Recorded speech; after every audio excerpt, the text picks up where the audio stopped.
17 দিন চিকিৎসা নিয়ে লন্ডন ক্লিনিক থেকে তারেক রহমানের বাসায় বেগম জিয়া। বিশেষজ্ঞ ডাক্তারের পর্যবেক্ষণে চলবে স্বাস্থ্যসেবা। মায়ের সুস্থতার জন্য দোয়া চাইলেন ছেলে। এখানে একটা মৃত্যু ফাঁদ গতকালকে একজন পড়ছে। ট্রেন কোনটা আর রাস্তা কোনটা এটা তো বোঝার উপায় থাকে না। তো কিছু তো আমরা যেতে পারি না, কারণ এই রাস্তায় পানি থাকে। সড়ক যেন মৃত্যু ফাঁদ, জলাবদ্ধতার খানাখন্দে চলাচলে চরম ভোগান্তি। ট্যাক্স দিয়েও সেবা বঞ্চিত ঢাকার দক্ষিণ সিটির বাসিন্দারা। সেবা সংস্থাকে দুষছে কর্মকর্তা। উদ্বোধনের অপেক্ষায় চট্টগ্রামে ওয়াসার ভান্ডালজুড়ি প্রকল্প। দিনে 6 কোটি লিটার পানি পাবে শিল্পাঞ্চল সহ 4 উপজেলার কয়েক লাখ মানুষ। সংকট নিরসনে আশার আলো বলছেন নগরবিদ। গ্রাহক পর্যায়ে কমছে ব্রডব্যান্ড ইন্টারনেটের দাম। মাসে 5 MBPS সংযোগে লাগবে 400 টাকা। বিটিআরসির উদ্যোগে আপত্তি সেবাদাতাদের।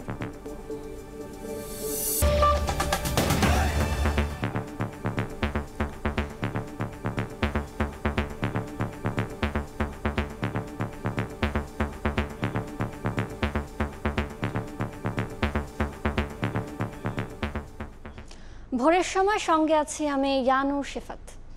17 দিন চিকিৎসা নিয়ে লন্ডন ক্লিনিক থেকে ছেলে তারেক রহমানের বাসায় গেলেন বিএনপি চেয়ারপারসন বেগম খালেদা জিয়া।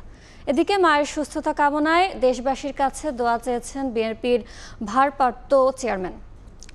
লন্ডনে স্থানীয় সময় রাত 9:30টার দিকে বেগম জিয়াকে হাসপাতাল থেকে তারেক রহমান নিজে গাড়ি চালিয়ে বাসায় নিয়ে যান। এ সময় তার সঙ্গে ছিলেন তার স্ত্রী জোবায়দা রহমান। ছেলের বাসায় থেকে বেগম জিয়া পরবর্তী চিকিৎসা চলবে বলে জানিয়েছেন তার ব্যক্তিগত চিকিৎসক AM জাহিদ হোসেন। তিনি আরও জানান, বেগম জিয়ার লিভার প্রতিস্থাপনের বিষয়ে মেডিকেল বোর্ড এখনও সিদ্ধান্ত নেয়নি। গত 8 জানুয়ারি বিএনপি চেয়ারপারসনের উন্নত চিকিৎসার জন্য লন্ডনে যান। এদিকে ইস্ট লন্ডনে আরাফাত রহমান কোকোর 10ম মৃত্যুবার্ষিকী উপলক্ষে দোয়া মাহফিলে আয়োজক যুক্তরাষ্ট্রের বিএনপি নেতাকর্মীরা। এতে অংশ নিয়ে বিএনপির ভারপ্রাপ্ত চেয়ারম্যান তারেক রহমান বলেন, গণঅভ্যুত্থান পরবর্তী জন আকাঙ্ক্ষা পূরণের লক্ষ্যে ঐক্যবদ্ধভাবে কাজ করতে হবে নেতাকর্মীদের।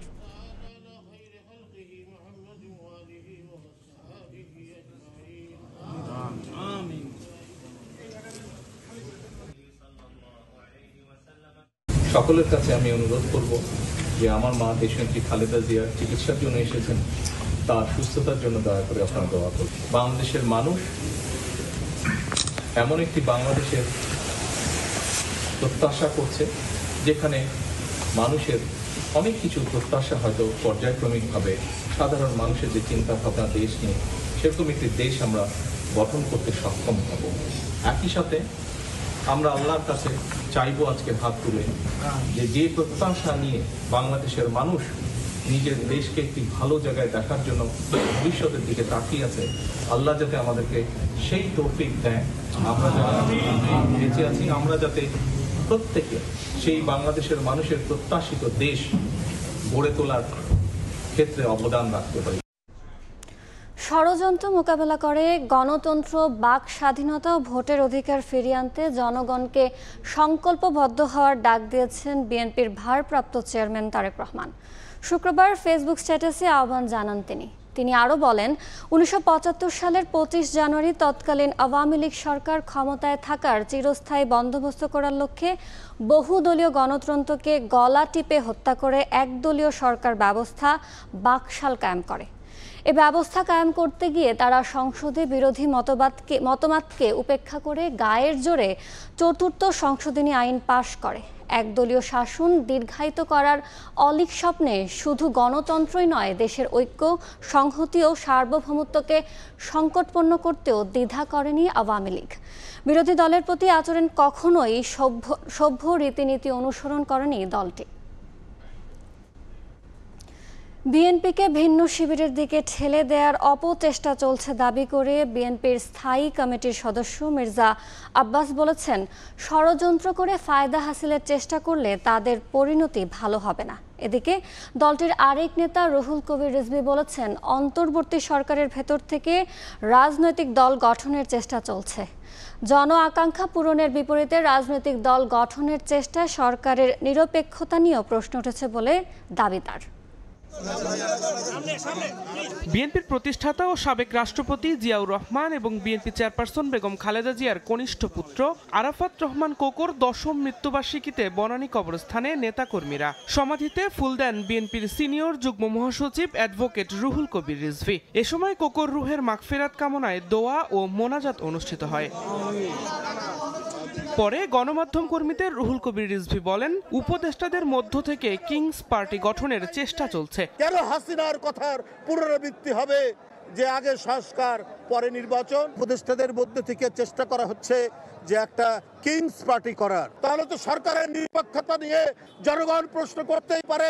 এদিন নয়াপল্টনে বিএনপির কেন্দ্রীয় কার্যালয়ে দোয়া ও আলোচনা অনুষ্ঠানে অংশ নিয়ে বিএনপির স্থায়ী কমিটির সদস্য মির্জা আব্বাস বলেন, বিএনপি নতুন করে ১/১১ পায়তারা করেনি। ওই সময় সবচেয়ে ক্ষতিগ্রস্ত হয়েছে বিএনপি নেতাকর্মীরা। ১/১১ ভয়াবহ পরিণতি, এটা বিএনপির চেয়ে কেউ বেশি ভোগ করে নাই। বিএনপিকে যারা ভিন্ন শিবিরে ঠেলে দিয়ে ফায়দা হাসিলের চেষ্টা করছেন, এটার পরিণতি কিন্তু ভালো হবে না। এদিকে ঢাকা রিপোর্টার্স ইউনিটিতে আরেক অনুষ্ঠানে বিএনপির ভাইস চেয়ারম্যান শামসুজ্জামান দুদু বলেছেন, উপদেষ্টারা বিএনপির সমালোচনা করতে গিয়ে শুধু গণতন্ত্রের বিরোধিতাই করছেন না, বরং পরোক্ষভাবে ফ্যাসিবাদকে সমর্থন করছেন। বিএনপিকে সমালোচনা করতে গিয়ে যে আপনি পরোক্ষে গণতন্ত্রের সমালোচনা করছেন, ফ্যাসিবাদের পক্ষে চলে যাচ্ছে, এটা কি আপনি খেয়াল করেছেন?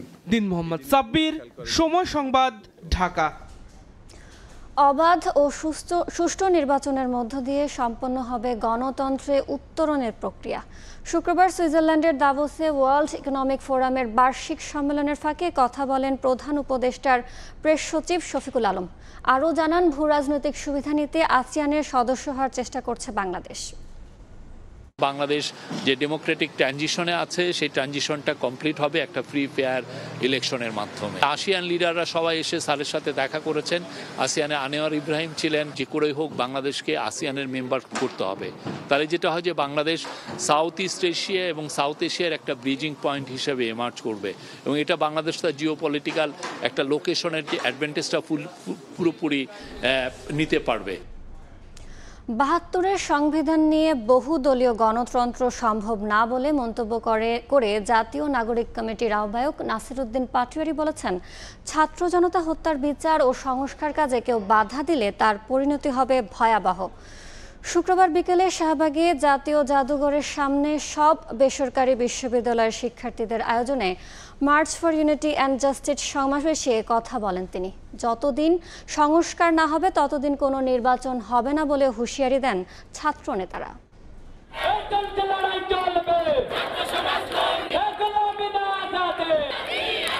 জুলাই গণ অভ্যুত্থানের পর প্রথমবার ছাত্র সমাবেশ করল বেসরকারি বিশ্ববিদ্যালয়গুলোর শিক্ষার্থীরা। রাজধানীর শাহবাগে March for unity and justice সমাবেশে ছাত্রনেতাদের অভিযোগ, জুলাই বিপ্লবে আহতদের চিকিৎসা ও পুনর্বাসন না করে স্বৈরাচারের দোসরদের পুনর্বাসনের পায়তারা করছে একটি চক্র। জুলাই ঘোষণাপত্রের নামে প্রহসন চলছে অভিযোগ করে নেতারা বলেন, গণহত্যার বিচার এবং সংস্কার না হওয়া পর্যন্ত দেশে কোনো নির্বাচন হবে না। কোনোভাবে যদি এই ছাত্র নেতৃত্বকে মাইনাস করার চক্রান্ত করা হয়, বাংলাদেশের ছাত্র শ্রমিক জনতা পুনরায় রাজপথে নেমে আসবে। তারা যদি এই সকল ছাত্র হত্যার বিচার না করতে পারে, আওয়ামী লীগ দোসরদের শাস্তির আওতায় না আনতে পারে, তা আপনারা দয়া করে পথ থেকে সরে আসুন।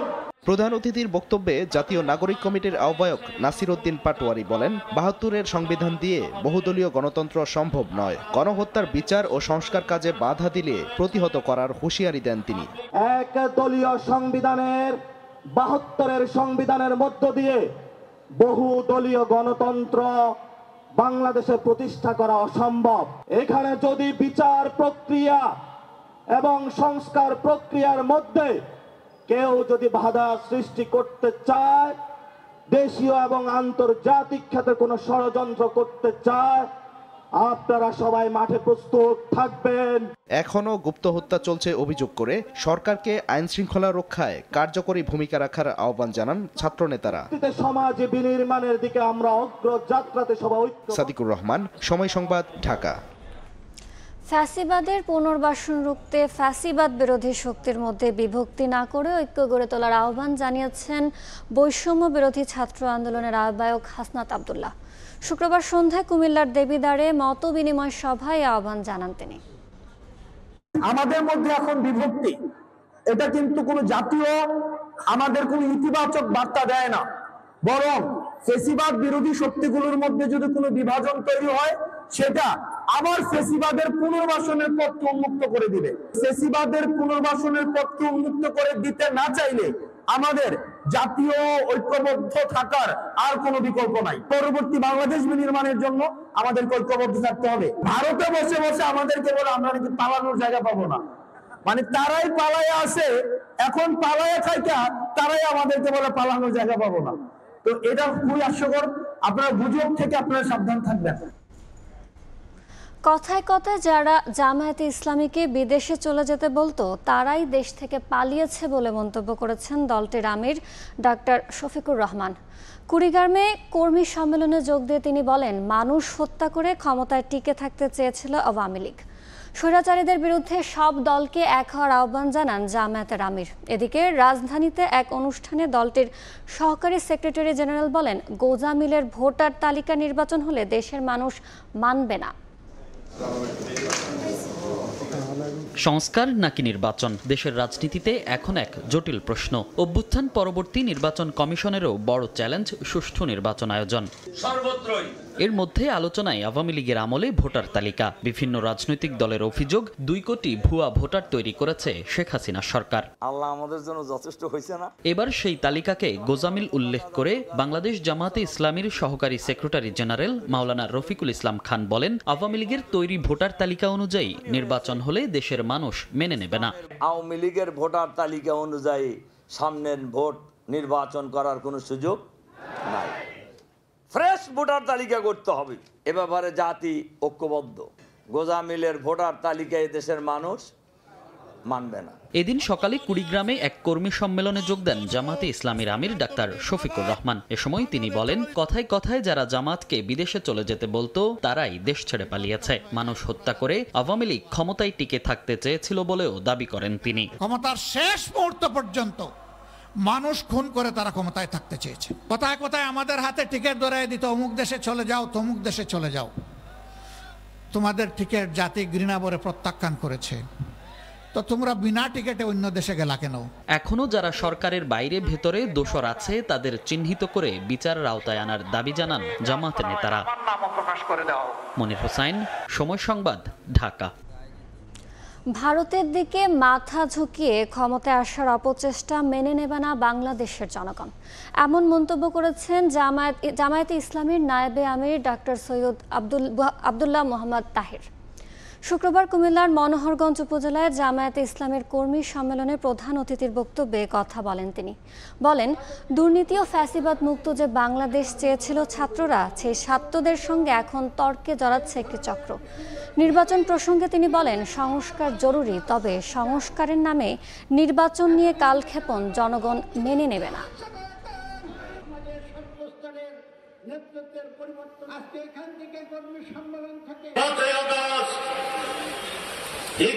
স্বাধীনতা অর্জন করেছি, নতুন বাংলাদেশ গড়ার সুযোগ তৈরি হয়েছে। আমাদের প্রতিবেশী একটি বড় রাষ্ট্র এদেশের মানুষের বাংলাদেশের স্বাধীনতাকে স্বীকার করতে চায় না। নির্বাচন সামনে রেখে সমমনা দলগুলোর মধ্যে ঐক্যের চেষ্টা চলছে বলে জানিয়েছেন ইসলামী জামাত আন্দোলন বাংলাদেশের আমির সৈয়দ মোহাম্মদ রেজাউল করিম।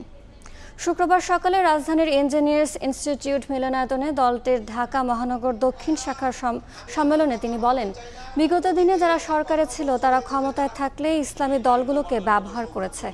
এবারও দলগুলোর জন্য একটি ভোটার বক্স তৈরির চেষ্টা চলছে। সামনের দিনগুলোতে এই ধারাবাহিকতার ইতি টানতে সবার প্রতি আহ্বানও জানান রেজাউল করিম।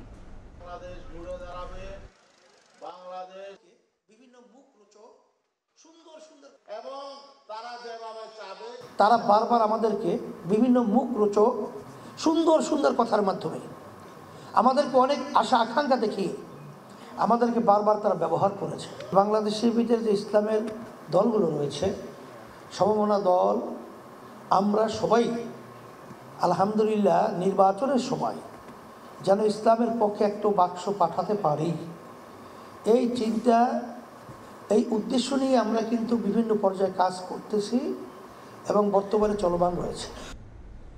দক্ষিণ সিটির সড়কের বেহাল দশা, শীতেও জলাবদ্ধতা, বিশাল খানাখন্দে ঘটে দুর্ঘটনা, খোলা ড্রেন, দুর্গন্ধে বসবাসের যোগ্যতা হারাচ্ছে এলাকাগুলো, যেখানে ভোগান্তি নিত্য সঙ্গী। সিটি কর্পোরেশনের ট্যাক্স খাজনা দিয়েও কেন সেবা পাচ্ছেন না তা নিয়ে প্রশ্ন বাসিন্দাদের। এদিকে দুর্ভোগের কথা স্বীকার করেও ওয়াসা, ডিপিডিসি, তিতাস সহ সেবামূলক প্রতিষ্ঠানকে দুষছে দক্ষিণ সিটির কর্মকর্তারা। আর নগর পরিকল্পনাবিদ বলছেন, দায়িত্বশীলদের জবাবদিহিতা নিশ্চিত করা গেলে মিলবে সুফল।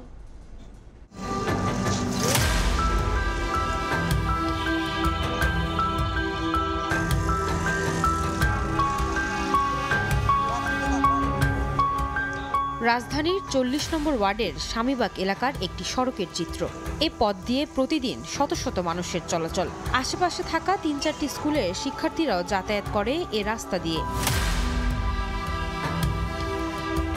খোলা ড্রেন, দুর্গন্ধ, ময়লা পানি, নাকমুখ আটকেও চলা কষ্টকর। শুষ্ক মৌসুমেই এই যখন অবস্থা, তখন বর্ষাকালে কি অবস্থা হতে পারে তা হয়তো বলার অপেক্ষা রাখে না। বাসিন্দারা বলছেন, তখন ড্রেন আর রাস্তা মিলেমিশে একাকার হয়ে যায়। এ সড়কের পাশের রাস্তারও জরাজীর্ণ অবস্থা। অপরিকল্পিতভাবে পানির লাইন করতে গিয়ে রাস্তা কেটে যাতা অবস্থা। ম্যানহোল উপচে পড়ছে পানি। এ পথে চলাচলকারীদেরও যেন ভোগান্তির শেষ নেই। দুপুর হতেই রাজধানীর স্বামীবাগের এসব গর্তের পানিও বাড়তে থাকে। হাঁটু পরিমাণ পানি। আমাদের ড্রেনেজ ব্যবস্থার অবস্থা এত খারাপ যে ময়লা পানিগুলো উপরের দিকে উঠে। এখানে একটা মৃত্যু ফাঁদ গতকালকে একজন পড়ছে। কোনটা আর রাস্তা কোনটা এটা তো বোঝার উপায় থাকে না। তখন কিছু তো আমরা যেতে পারি না, কারণ এই রাস্তায় পানি থাকে। মাঝে মধ্যে ওয়াসার গাড়ি একটা আসে, আইসা বড় একটা গাড়ি এখানটা পাইপ লাগায়, কিছুই হয় না। ৩৯ নং ওয়ার্ডের এ সড়কটি যেন পরিণত হয়েছে মৃত্যু ফাঁদে। সড়কের মাঝে তৈরি হয়েছে কয়েক ফুট গভীর গর্ত। এতে যান চলাচল যেমন বিঘ্ন হচ্ছে, তেমনি ঘটছে দুর্ঘটনাও। এছাড়া গ্যান্ডারিয়া রেল স্টেশন, পীর হাজিবাগের সড়ক সহ ঢাকা দক্ষিণ সিটির বেশ কয়েকটি ওয়ার্ডের রাস্তার দশা এমনই করুন। সেদিন একটা অন্ধ লোক পড়ে গেল, এই জন্য যে ক্ষতিটা হলো, এই ক্ষতিটা কে দেবে? নিচে থেকে কাজটা ভালো মতন করে না, বুঝছেন, এই জন্য ভাঙ্গে যা কদিন পরে নলমাল সিলাপ দেয়, দেখা গেছে একটা গাড়ি যাও ডপ করে ভেঙে পড়ে যায়। এলাকাবাসীদের অভিযোগ, সিটি কর্পোরেশন ট্যাক্স খাজনা নিয়মিত আদায় করলেও নাগরিক সেবা নিশ্চিতে ব্যর্থ। ভোগান্তির কথা স্বীকার করে দক্ষিণ সিটি কর্পোরেশন কর্মকর্তারা দুষছেন ওয়াসা, ডিপিডিসি, তিতাস সহ অন্যান্য সেবামূলক প্রতিষ্ঠানকে। ট্যাক্স পে করার পরও আমরা আমাদের যে নাগরিক সেবা সেটা পাচ্ছি না। সিটি কর্পোরেশন কাটে না খুব একটা এবং গর্ত করে না। বিভিন্ন সার্ভিস ডিপার্টমেন্ট আছে, তারা আমাদের কাছ থেকে একটা নির্দিষ্ট সময়ের জন্য রাস্তাঘাটগুলো চুক্তির মাধ্যমে নিয়ে নেন। কাটা দরকার হচ্ছে 7 ফুট বা 6 ফুট, কিন্তু যেহেতু তারা অনেক নিচে যাচ্ছে, ব্যাপক পরিমাণ অংশ ভেঙে যাওয়ার কারণে ওইটা রিপেয়ার করতে একটু সময় লাগে। সমন্বয়হীনতা, গাফিলতি যাই হোক, দায়ীদের জবাবদিহিতার আওতায় আনতে পারলে সুফল মিলবে বলে মনে করেন এই নগর পরিকল্পনাবিদ। আমরা চাই যে উন্নয়নের দর্শনে প্রকল্পের চেয়ে ব্যবস্থাপনা এবং জনগণের সম্পৃক্ততা নিশ্চিত করা। এক্সিস্টিং যে অবকাঠামো আছে সেটার সুষ্ঠু ব্যবস্থাপনার জন্য কমিটি এঙ্গেজমেন্ট দরকার। নাহলে আপনি যত ইচ্ছে রাস্তা বানাতে পারবেন, ড্রেনেজ বানাতে পারবেন, কিন্তু সেগুলো ভেঙে পড়বে, তাহলে সেগুলো বেহাল দশা হবে। নগর জীবনের দুর্ভোগ কমাতে ঢাকাকে 2 সিটিতে রূপান্তর করা হলেও অপরিকল্পিত উন্নয়ন এবং জনপ্রতিনিধিদের দায়বদ্ধতা না থাকায় সড়কে ভোগান্তি কমছে না নগরবাসীর। শীত, গ্রীষ্ম কিংবা বর্ষা, ঋতু যেটাই হোক না কেন, ভোগান্তি এ এলাকার নিত্যসঙ্গী। শেষ কবে সংস্কার কাজ হয়েছে তা মনেও করতে পারছেন না এলাকাবাসী। আয়েশা সিদ্দিক, সামিয়া, সময় সংবাদ, ঢাকা। অবশেষে শতভাগ পানি সরবরাহ করতে যাচ্ছে চট্টগ্রাম ওয়াসার ভান্ডাল জুড়ি প্রকল্প। এতে প্রতিদিন উৎপাদিত 6 কোটি লিটার পানি পাবে দক্ষিণ চট্টগ্রামের শিল্পাঞ্চল সহ 4 উপজেলার কয়েক লাখ মানুষ। কয়েক দফা মেয়াদ বাড়িয়ে আগামী জুন থেকে উৎপাদনে যাওয়া এ প্রকল্পে পানির সংকট নিরসনে আশার আলো দেখছে বিশেষজ্ঞ। আশরাফুল আলম, মামুনের ছবিতে ফেরদৌস লিপির রিপোর্ট। কর্ণফুলী নদীর তীর ঘেঁষে রাঙ্গুনিয়া বোয়ালখালী উপজেলার মধ্যবর্তী ভান্ডালজুড়ি পাহাড়ি উপত্যকায় ৪১.২৬ একর জায়গা জুড়ে গড়ে উঠেছে চট্টগ্রাম ওয়াসার ভান্ডালজুড়ি পানি শোধনাগার প্রকল্প। এরই মধ্যে শেষ হয়েছে প্রকল্পের কমিশনিংয়ের কাজ। দিনরাত ব্যস্ত প্রকল্প সংশ্লিষ্টরা। অত্যাধুনিক পরীক্ষাগার দিয়ে যাচাই বাছাই চলে পানির মানের। সেই সঙ্গে কেন্দ্রীয় কন্ট্রোল রুম দিয়ে নিশ্চিদ্র নিরাপত্তা নিশ্চিত করা হয়েছে পুরো এলাকার। এই প্রকল্প থেকে দৈনিক ৬ কোটি লিটার পানি সরবরাহ করা হবে। এখন উদ্বোধনের আনুষ্ঠানিকতার অপেক্ষা। পানির সরবরাহ লাইনের কাজ চলছে। আমাদের যেটা বিতরণ লাইন বা ডিস্ট্রিবিউশন লাইন, ওটার কাজও শেষ। 2টা রিজার্ভার আমরা করেছি, 2টা রিজার্ভারের কাজও শেষ। এই প্রকল্প দক্ষিণ চট্টগ্রামে ছোট বড় 13টি বাণিজ্যিক সংযোগের মাধ্যমে শিল্পাঞ্চলগুলোতে প্রতিদিন 4 কোটি লিটার পানি সরবরাহের টার্গেট রয়েছে। একই সঙ্গে 2 কোটি লিটার পানি সরবরাহ করতে পারবে 4 উপজেলার আবাসিক গ্রাহকদের। আনোয়ারা এবং পটিয়ার যে শিল্পাঞ্চলগুলো আছে, ওই শিল্পাঞ্চলে পানি সরবরাহ করা হবে আর কি। যেটা প্রকল্পের শুরু থেকে ধরেন আমরা বাণিজ্যিকভাবে 80% এবং আবাসিকভাবে 20% পানি আমরা সরবরাহ করার উদ্যোগ নিয়েছি। 2016 সালের জানুয়ারিতে একনেকে অনুমোদন পাওয়া এই প্রকল্পের নির্মাণ কাজ শেষের মেয়াদ ধরা হয় 2020 সালের সেপ্টেম্বর পর্যন্ত। তবে নানা জটিলতায় কয়েক দফা মেয়াদ বাড়িয়ে 2025 সালের জুন পর্যন্ত করা হয়। বাস্তবায়নে এই দীর্ঘসূত্রিতা প্রকল্পের কার্যকারিতায় প্রভাব ফেললেও শেষ পর্যন্ত তা আলোর মুখ দেখতে পাওয়ায় আশা বিশেষজ্ঞদের। দক্ষিণ চট্টগ্রামের মানুষগুলো, শিল্প কারখানা এবং এলাকার মানুষ এখান থেকে উপকৃত হবে। যে সমস্ত ইন্ডাস্ট্রিগুলো দীর্ঘদিন যাবত এই পানির জন্য সংকটে ভুগছে, তাদের উৎপাদনের খরচাদি কমবে, তারা যথাসময়ে পানি পাবে, এতে করে তাদের উৎপাদন ক্ষমতা বেড়ে যাবে। শুরুতে 1036 কোটি টাকা ব্যয় ধরা এই প্রকল্পে শেষ পর্যন্ত মোট ব্যয় হয়েছে 1995 কোটি টাকা। এর মধ্যে 1150 কোটি 65 লাখ টাকা বাংলাদেশ সরকার, 824 কোটি 50 লাখ টাকা কোরিয়ান এক্সিম ব্যাংক এবং 20 কোটি টাকা দিয়েছে চট্টগ্রাম ওয়াসা। বর্তমানে চট্টগ্রাম ওয়াসার দৈনিক পানি উৎপাদন ক্ষমতা 50 কোটি লিটার, আর এই ভান্ডালজুড়ি থেকে যুক্ত হবে আরও 6 কোটি লিটার। তবে পরিসংখ্যান বলছে 2032 সালে চট্টগ্রামে পানির চাহিদা হবে প্রায় 72 কোটি লিটার, যা 2040 সালে গিয়ে দাঁড়াবে 122 কোটি লিটারে। এক্ষেত্রে বিশেষজ্ঞরা বলছেন শুধুমাত্র তাৎক্ষণিক পরিকল্পনা নয়, বরং কয়েক দশক ভবিষ্যৎ পরিকল্পনা নিয়ে এই সেবা সংস্থার পরিকল্পনা করা উচিত। চট্টগ্রামের বোয়ালখালীর ভান্ডালজুড়ি এলাকা থেকে ফেরদৌস লিপি, সময় সংবাদ। 10ম গ্রেডে বেতনের দাবিতে শাহবাগে অবস্থান কর্মসূচি পালন করছেন সরকারি প্রাথমিক বিদ্যালয়ের সহকারী শিক্ষকরা। এর আগে কেন্দ্রীয় শহীদ মিনারে সমাবেশ করেন শিক্ষকরা।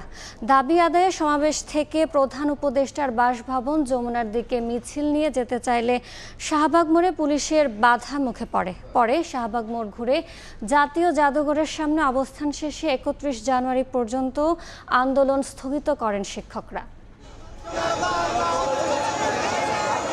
10ম গ্রেড বাস্তবায়নের দাবিতে শুক্রবার দুপুরে কেন্দ্রীয় শহীদ মিনার থেকে প্রধান উপদেষ্টার বাসভবন যমুনার দিকে এগুতে থাকে প্রাথমিক বিদ্যালয়ের সহকারী শিক্ষকদের মিছিলটি। শাহবাগ মোড়ে গেলে পুলিশের বাধার মুখে পড়েন শিক্ষকরা। এ সময় শাহবাগ মোড় ঘুরে জাতীয় জাদুঘরের সামনে সড়কে অবস্থান নেন তারা। এর আগে 10ম গ্রেডে বেতন স্কেল বাস্তবায়নের দাবিতে শুক্রবার সকালে দেশের বিভিন্ন প্রান্ত থেকে কেন্দ্রীয় শহীদ মিনার প্রাঙ্গণে জড়ো হতে থাকেন প্রাথমিক বিদ্যালয়ের সহকারী শিক্ষকরা। এ সময় এক দফা এক দাবির সমবেত স্লোগানে মুখর হয়ে ওঠে সমাবেশ স্থল।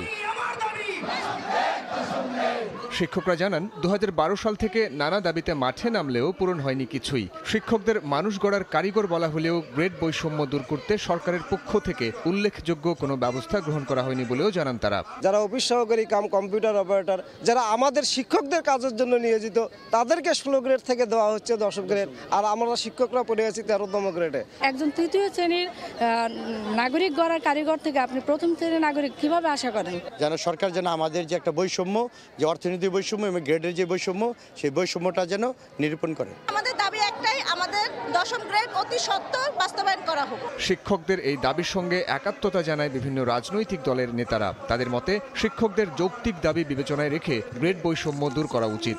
শিক্ষকদের যে দাবি, এই দাবিটি মানতে আপনাদের 1 মাস 2 মাসও লাগবে না। তাদের 10ম গ্রেড এবং 9ম গ্রেড মেনে নিতে হবে। 17-18 হাজার টাকার বেতন পায়। এই বেতনে বর্তমান বাজার ব্যবস্থায় আসলে চলে না পরিবার। সমস্ত শিক্ষক, প্রাইমারি কিংবা হাই স্কুল শিক্ষকদেরকে প্রথম শ্রেণীর চাকরিতে উন্নীত করতে হবে। পরও নিয়ন্ত্রণহীন চালের বাজার কেজিতে 10 থেকে 12 টাকা বেড়ে আপাতত স্থির থাকলেও মৌসুমের নতুন চালের দেখা মিলছে না বাজারে। বিক্রেতাদের অভিযোগ, পুরনো চালের মজুদ থাকার পরও কারসাজি করে দাম বাড়াচ্ছে মিলাররা। এদিকে রান্নার অন্যতম অনুষঙ্গ সাদা এলাচের দাম 2 মাসে কেজিতে বেড়েছে প্রায় 2000 টাকা।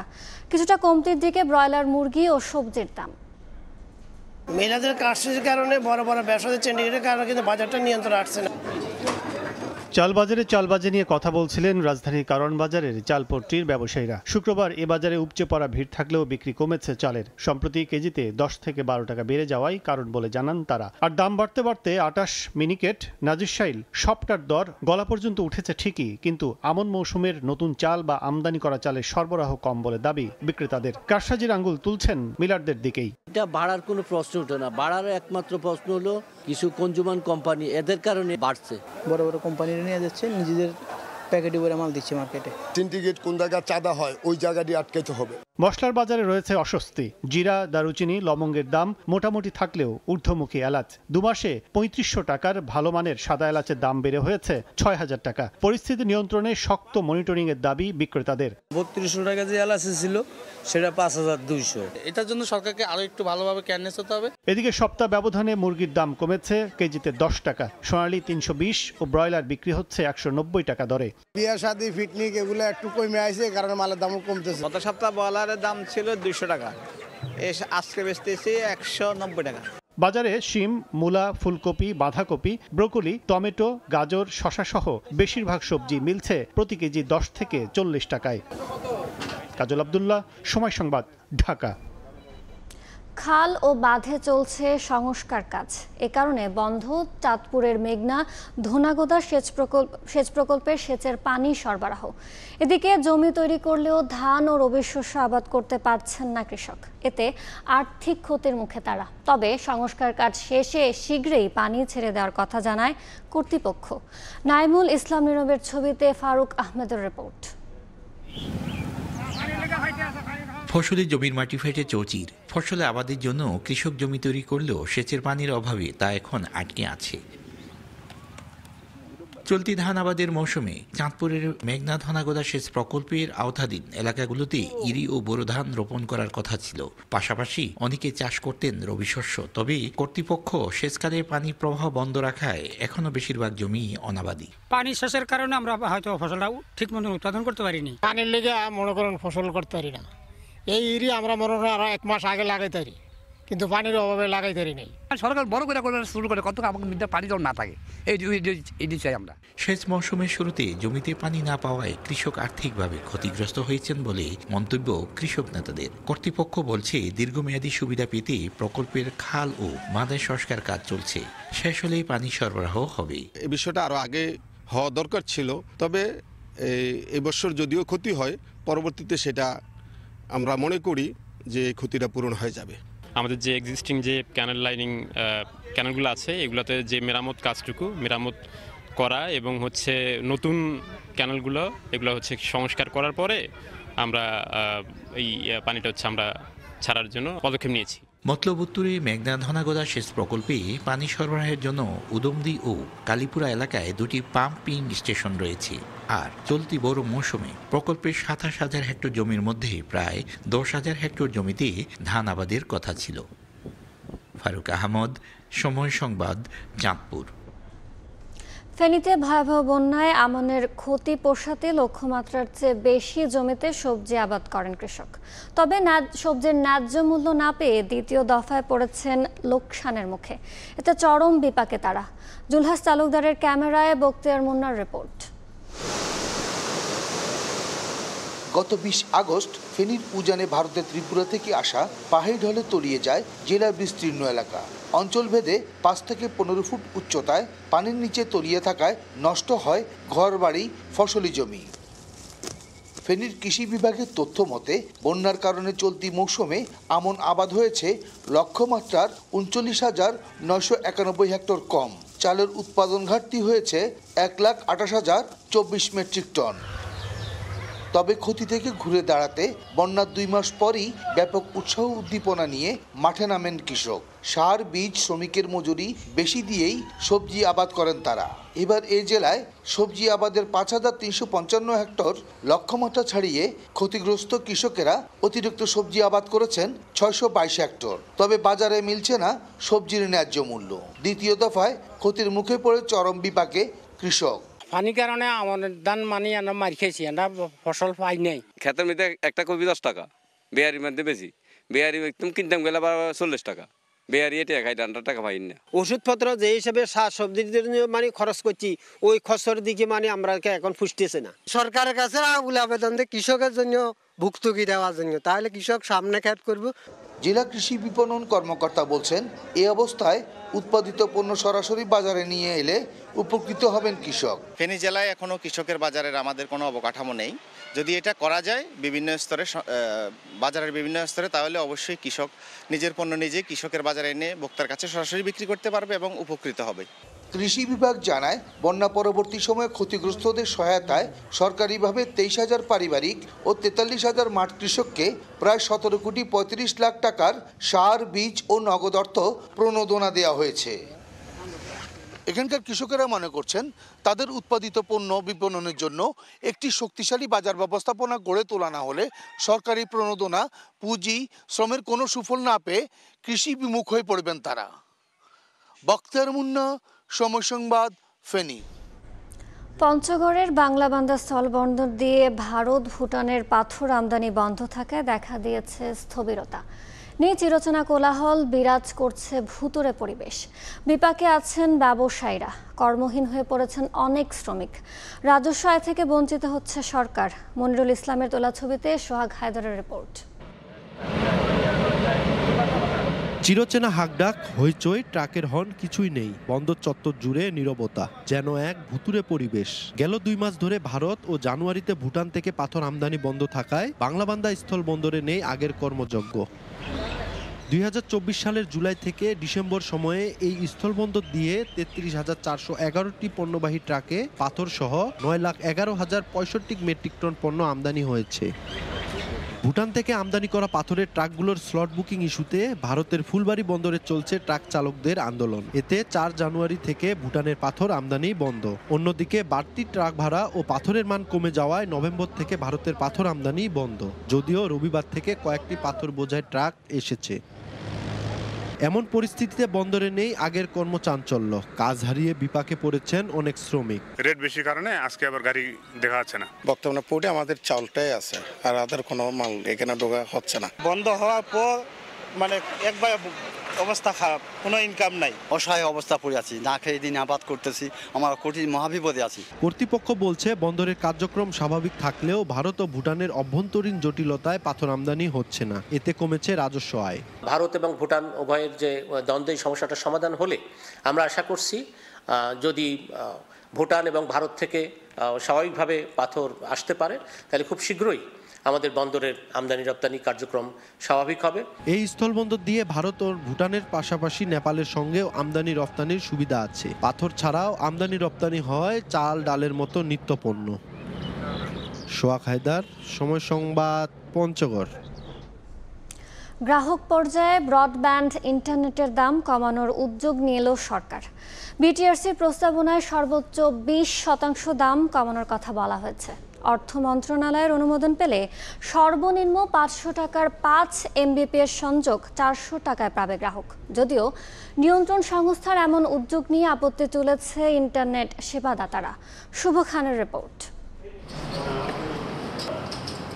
দেশে বর্তমানে দিনে 6400 Gbps ব্যান্ডউইথ চাহিদার 55%ই ব্যবহার হয় ব্রডব্যান্ড সেবায়। 1,37,00,000 গ্রাহকের জন্য 2021 সালে 5 থেকে 20 Mbps পর্যন্ত 3 ক্যাটাগরিতে সর্বনিম্ন 500 থেকে 1200 টাকা পর্যন্ত দাম নির্ধারণ করে বিটিআরসি। এই রেটে 3.5 বছর ধরে ইন্টারনেট সেবা দিয়ে আসছে আইএসপিগুলো। তবে অন্তর্বর্তী সরকারের মেয়াদে দায়িত্ব নেয়ার পর বারবার ইন্টারনেটের দাম কমানোর কথা বলে আসছেন বিটিআরসির চেয়ারম্যান। অনেক দেশের চেয়ে আমাদের রেট এখনো যথেষ্ট বেশি রয়ে গেছে।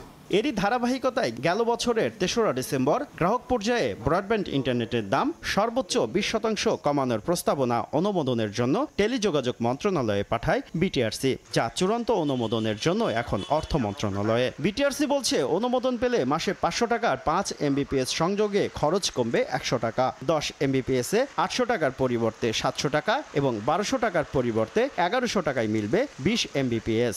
গ্রাহক লেভেলে আমরা দেখছি 20% মতো দাম কমানো সম্ভব, যেটা 500 টাকা আপনি বললেন, এটা রেটটাকে 400 টাকা করে এরকম একটা প্রস্তাবনা আমরা পাঠিয়েছি। এটা এখনো সরকার থেকে অনুমোদিত হয়ে আসেনি, যদি আসে তাহলে আমরা সেটাকে কমিয়ে দেব।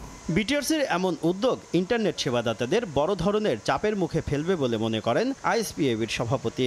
একটা অপারেটর একটা ইউজারের কাছে 100 টাকা প্রফিট করতে পারে না, হয় 90% ইকুইপমেন্ট বাইরে থেকে আমদানি করতে হয়। আমদানি কস্ট যে কোথায় গিয়ে দাঁড়িয়েছে, কিন্তু এখন যদি কোনো কারণে আবার টাকা কমানো হয় তাহলে কিন্তু কোয়ালিটি সার্ভিসটা জনগণ পাবে না। তবে বিটিআরসি বলছে যাচাই বাছাই করেই ইন্টারনেটের দাম কমানোর উদ্যোগ নেওয়া হয়েছে। শুভ খান, সময় সংবাদ, ঢাকা। ভোরের সময় আরও থাকছে। আদানির সঙ্গে বিদ্যুৎ ক্রয় চুক্তি বাতিল করল শ্রীলঙ্কা। দুর্নীতির অভিযোগের জেরে সিদ্ধান্ত, খবর গণমাধ্যমের। প্রতিবেদন সত্য নয়, দাবি প্রতিষ্ঠানটির।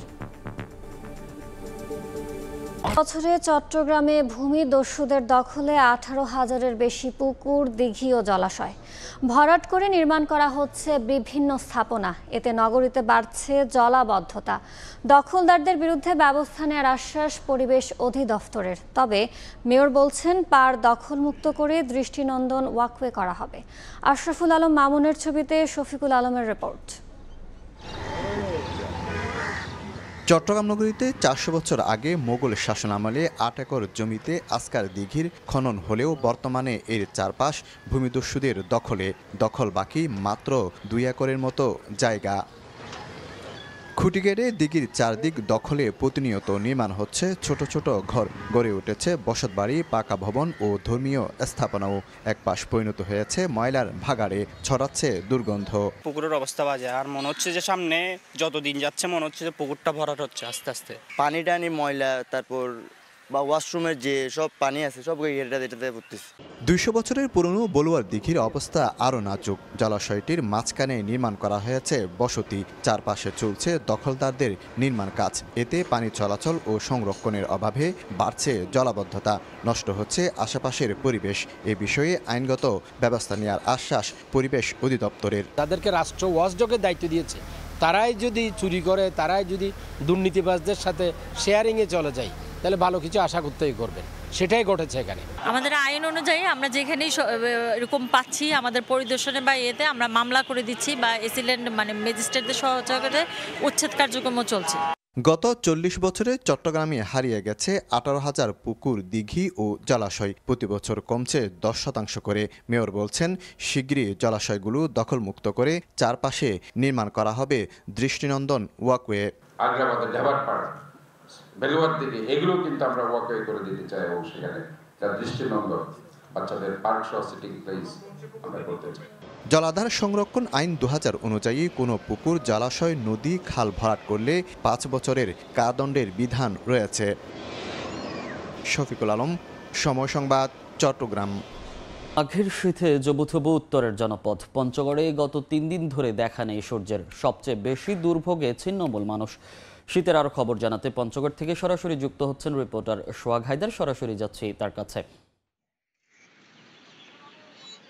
দেখুন, হিমালয় কন্যাখ্যাত উত্তরের শীতপ্রবণ জেলা পঞ্চগড়ে কিন্তু গত কয়েকদিন ধরে এসে শীতের তীব্রতা সেটা কয়েক গুণ হারে বেড়েছে। আমরা দেখেছি গত 3 থেকে 4 দিন ধরে জেলার উপর সূর্যের মুখ দেখা না মেলায় কিন্তু এখানে যে কনকনে শীতের অনুভূতি সেটা কয়েক গুণ হারে বেড়েছে। আমি বলে রাখি যে গত কয়েকদিন ধরে তাপমাত্রার পারদ 11 থেকে 12 ডিগ্রির ঘরে ওঠানামা করলেও কিন্তু গত 2 দিন ধরে যে তাপমাত্রা সেটা কিন্তু কমে গিয়েছে এবং এই জেলার উপর দিয়ে মৃদু যে শৈত্যপ্রবাহ সেটি বয়ে যাচ্ছে। আমরা জেনেছি যে আজকে সকাল 6টায় কিন্তু এই জেলায় তাপমাত্রা রেকর্ড করা হয়েছে 9.9 ডিগ্রি সেলসিয়াস। এর আগে কিন্তু গতকালে যে তাপমাত্রা ছিল সেটা কিন্তু 10 ডিগ্রি সেলসিয়াসের মতো রেকর্ড করে তেঁতুলিয়া আবহাওয়া পর্যবেক্ষণ কেন্দ্র। এর কারণে আমি জানিয়ে রাখি যে এখানকার শীতের যে অনুভূতি সেটা কয়েক গুণ হারে বেড়েছে। আমরা গত কয়েকদিন ধরে লক্ষ্য করছি যে ঘন কুয়াশার সাথে যে শিশির বিন্দু সেটা কিন্তু বৃষ্টির মতো ঝরেছে এবং এখন এখন পর্যন্ত কিন্তু সেটা অব্যাহত রয়েছে। আমরা দেখেছি যে উত্তর পশ্চিমের যে বাতাস সেটার গতিবেগ কয়েক গুণ হারে বেড়েছে। আমরা জেনেছি যে বাতাসের গতিবেগ বর্তমানে যেটি রয়েছে সেটি কিন্তু 10 থেকে 12 কিলোমিটার ঘন্টায় অতিবাহিত হচ্ছে। এর কারণে কিন্তু এখানে একটা জুবুথুবু অবস্থা বিরাজ করছে। আমরা দেখেছি যে শীতের কনকনে অনুভূতির কারণে এখানকার জনজীবনে নিম্ন আয়ের যারা মানুষ রয়েছে বা সাধারণ মানুষজন যারা রয়েছে তাদের পাশাপাশি এখানকার সর্বসাধারণের জনজীবনে একটা প্রভাব পড়েছে। আমরা দেখেছি যে এর কারণে কিন্তু শীতের কনকনে অনুভূতির কারণে এখানে দিনভর যে সূর্যের উত্তাপ বা সূর্যের মুখ দেখা মিলছে না, তার কারণে কিন্তু মানুষজন কিন্তু ঠিকমতো ঘর থেকে বের হতে পারছে না। আমি বলে রাখি যে এই জেলা শীতের কারণ হিসেবে বলা হয় যে এর কাছাকাছি হিমালয় পর্বত অবস্থিত হয়, কিন্তু এখানকার শীতের অনুভূতি সারা দেশের থেকে কিন্তু একটু ব্যতিক্রম থাকে। আমরা দেখেছি যে জানুয়ারির শুরু থেকে কিন্তু এখন পর্যন্ত যে মাঘের যে শীতের প্রভাব সেটা কিন্তু এই গত কয়েকদিন ধরে বেড়েছে কয়েক গুণ হারে। একই সাথে মাঘের শীতে কিন্তু মানুষজনের কর্মক্ষেত্রেও কিন্তু অনেকটা কষ্ট সৃষ্টি হচ্ছে। আমরা এখানে জানিয়ে রাখি যে এখানকার বড় একটা মানুষ কিন্তু বড় অংশের মানুষ কিন্তু নিম্ন আয়ের সাধারণ, তারা কিন্তু দিন মজুর সহ বিভিন্ন কাজের সাথে যুক্ত, কিন্তু তারা এই কনকনে শীতের কারণে কিন্তু চরম বিপাকে পড়ছে। একই সাথে বলে রাখি যে এই জেলায় কিন্তু শীতের যে তীব্রতা বেড়েছে তার সাথে কিন্তু শীতজনিত রোগীর সংখ্যা বেড়েই চলেছে। সব থেকে বেশি আক্রান্ত হচ্ছে শিশু এবং বয়স্করা। তো এ ছিল আমার কাছে পঞ্চগড় থেকে শীতের সর্বশেষ খবর। শীতের খবর জানতে সরাসরি যুক্ত ছিলাম পঞ্চগড় থেকে। এদিকে ঘন কুয়াশায় পাটুরিয়া, দৌলতদিয়া ও আরিচা কাজিরহাট নৌ রুটে ফেরি চলাচল বন্ধ রয়েছে। মাঝ নদীতে আটকে আছে ছোট বড় 4টি ফেরি। এই মুহূর্তে পাটুরিয়া ঘাটে আছেন রিপোর্টার মোহাম্মদ ইউসুফ আলী। সরাসরি যুক্ত হচ্ছি তার সঙ্গে। 4 ঘন্টা অতিবাহিত হয়ে গিয়েছে। পাটুরিয়া, দৌলতদিয়া, আরিচা, কাজিরহাট এবং ধাওয়াপাড়া নাজিরগঞ্জ রুটে ফেরি চলাচল বন্ধ রয়েছে।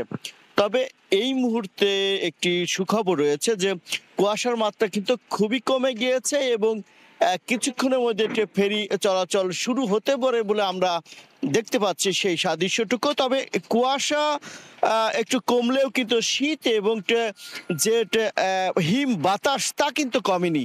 মানে মানুষের যে দুর্ভোগ দুর্দশা তা কিন্তু রয়েছে। অর্থাৎ ঘাট এলাকাতে এই মুহূর্তে যারা যাত্রী, শ্রমিক এবং ব্যবসায়ী রয়েছে তারা কিন্তু তীব্র শীত অনুভব করছে। তবে এই যে যখন রাত 3টার দিকে ফেরি চলাচল বন্ধ হয়ে যায় এবং দুর্ঘটনা এড়ানোর জন্য যখন এই ঘাট কর্তৃপক্ষ ফেরি চলাচল বন্ধ করে দেয় তখন কিন্তু কমপক্ষে 76টি যানবাহন নিয়ে মাঝুরিতে যে ফেরিগুলো আটকে ছিল 4টি ফেরি, সেই ফেরিগুলো কিন্তু ঘাটে নোঙর করতে সক্ষম হয়েছে কিছুক্ষণ আগে। এবং ঘাট কর্তৃপক্ষ আমাকে জানিয়েছে যে 7টার কিছুটা পরে অর্থাৎ কিছুক্ষণের মধ্যেই কিন্তু ফেরি চলাচল তারা স্বাভাবিক করার জন্য চেষ্টা করছে। অন্যদিকে আপনাকে যদি বলি, আমাদের সামনে রয়েছে বীরশ্রেষ্ঠ জাহাঙ্গীর নামের একটি রোরো ফেরি। এটায় কমপক্ষে 22 থেকে 25টি যানবাহন এখন লোড করা হচ্ছে। কিছুক্ষণের মধ্যে ছেড়ে যাবে বলে এখানকার মাস্টার সুগার আমাকে নিশ্চিত করেছে। তারা বলছে এখন যে কুয়াশা রয়েছে তাতে তারা কিন্তু এই চ্যানেল দিয়ে এবং দুর্ঘটনা এড়িয়ে তারা কিন্তু এবং কি দৌলতদিয়া প্রান্তে যেতে সক্ষম হবে বলে আমাকে জানিয়েছে। তবে একটি যারা দূর দূরান্তে রয়েছে এই মুহূর্তে তারা কিন্তু পাটুরিয়া, দৌলতদিয়া, আরিচা, কাজিরহাট এবং ধাওয়াপাড়া নাজিরগঞ্জ রোড এখন ব্যবহারের উপযোগী হয়েছে বলে এই তথ্যটা নিশ্চিত করা যাচ্ছে। এছাড়াও কিন্তু যে বাতাস এবং কি হিম বাতাস, শীত তা কিন্তু রয়েছে। এই মুহূর্তে এই ঘাটটিতে 13 ডিগ্রি সেলসিয়াস তাপমাত্রা বিরাজ করছে। এই ছিল আমার কাছে পাটুরিয়া ঘাট থেকে সর্বশেষ তথ্য। সরাসরি যুক্ত ছিলাম মানিকগঞ্জের পাটুরিয়া ঘাট থেকে। বিশ্ব ইজতেমা সামনে রেখে গাজীপুরের টঙ্গীর তুরাগ নদের তীরে চলছে শেষ মুহূর্তের প্রস্তুতি। খুঁটি বসানোর পাশাপাশি শামিয়ানা টাঙানো ও সেলাইয়ে অংশ নিচ্ছেন মুসল্লিরা। বসানো হয়েছে সিসি ক্যামেরা। 80% বেশি কাজ সম্পন্ন হয়েছে বলে জানিয়েছেন আয়োজন সংশ্লিষ্টরা। কোথাও চলছে মাইক টাঙানো, আবার কোথাও চলছে লাইট লাগানোর কাজ। গাজীপুরের টঙ্গীর তুরাগ নদের তীরে বিশ্ব ইজতেমা ময়দানে এখন শেষ মুহূর্তের প্রস্তুতি সম্পন্ন করতে ব্যস্ত মুসল্লিরা। শুধু গাজীপুর নয়, ঢাকা সহ আশেপাশের জেলা থেকে প্রতিদিন খেদমতের জন্য আসছেন তাবলিগ জামায়াতের সাথীরা। আলেম ওলামা দলের যারা আমরা সাথী, আমরা সবাই শ্রম দিতেছি। রশি সেলাই করার জন্য, তিরপল টাঙানোর জন্য, এরপরে পাইপ ফিটিংয়ের কিছু কাজ আছে, আমরা ওইদিকে কিছু খাবার রান্না করার জন্য চুলা দিয়ে আসলাম। মাঠের একাংশে টিনের ছাউনি দিয়ে খিত্তা তৈরি করে বিদেশি মেহমানদের থাকার ব্যবস্থা করা হচ্ছে। আনন্দের সাথে একমাত্র সাথে আপনার কাজটা ধরে একসাথে করে নিয়ে নিতেছে। সবাই যখন একত্রে সমাবেশ হবে তখনই আমাদের এই মেহনতটা সাকসেসফুল হবে। এদিকে ইজতেমার মাঠের নিরাপত্তা নিশ্চিতে বসানো হয়েছে সিসি ক্যামেরা। তুরাগের দুই তীরের মুসল্লিরা যাতে নির্বিঘ্নে যাতায়াত করতে পারেন সেজন্য নদের উপর নির্মিত হচ্ছে অস্থায়ী পন্টন। আর ইতোমধ্যেই 80%-এরও বেশি কাজ সম্পন্ন হয়েছে বলে জানালেন আয়োজন সংশ্লিষ্টরা। 10% কাজ বাকি আছে, তা আলহামদুলিল্লাহ এই 10% কাজ ইনশাল্লাহ ইজতেমার আগে ইনশাল্লাহ আশা করি শেষ হয়ে যাবে ইনশাল্লাহ। অনেকের লোক আছে রাত্রে 12 ঘন্টা ডিউটি করছে, ডিউটি করে এখনো ঘুমায় নাই। আমরা কাজ করতে শুধু আল্লাহকে রাজি খুশি করার জন্য। আগামী 31 জানুয়ারি থেকে শুরু হচ্ছে জুবায়েরপন্থীদের বিশ্ব ইজতেমার প্রথম পর্ব। শাকির আহমেদ, সময় সংবাদ, টঙ্গী, গাজীপুর। যুক্তরাষ্ট্রের দীর্ঘদিনের কূটনৈতিক অবস্থানকে বদলে দেওয়ার চেষ্টায় আছেন মার্কিন প্রেসিডেন্ট ডোনাল্ড ট্রাম্প। সুইজারল্যান্ডের দাভোসে ওয়ার্ল্ড ইকোনমিক ফোরামের সম্মেলনে তার ভার্চুয়াল বক্তব্যের পর এমনটাই ধারণা করছে বিভিন্ন গণমাধ্যম। ট্রাম্পের প্রস্তাব না মানায় একের পর এক দেশে শুল্ক আরোপের হুঁশিয়ারি যুক্তরাষ্ট্রের সঙ্গে অন্য দেশের সম্পর্কেও প্রভাব ফেলতে পারে বলে ধারণা বিশ্লেষকদের। হোয়াইট হাউসে ফিরে আসার মধ্যেই একের পর এক নির্বাহী আদেশ জারি করে যাচ্ছেন মার্কিন প্রেসিডেন্ট ডোনাল্ড ট্রাম্প। একই সঙ্গে যুক্তরাষ্ট্রের বিভিন্ন প্রস্তাব না মেনে নেয়ায় বিভিন্ন দেশের দিকে ছুঁড়ে দিচ্ছেন শুল্ক ও নিষেধাজ্ঞা আরোপের হুঁশিয়ারি। তবে ট্রাম্পের এসব নতুন নীতিমালা যুক্তরাষ্ট্রের সঙ্গে অন্যান্য দেশের কূটনৈতিক সম্পর্ককে প্রভাবিত করবে বলে ধারণা করছে বিভিন্ন গণমাধ্যম।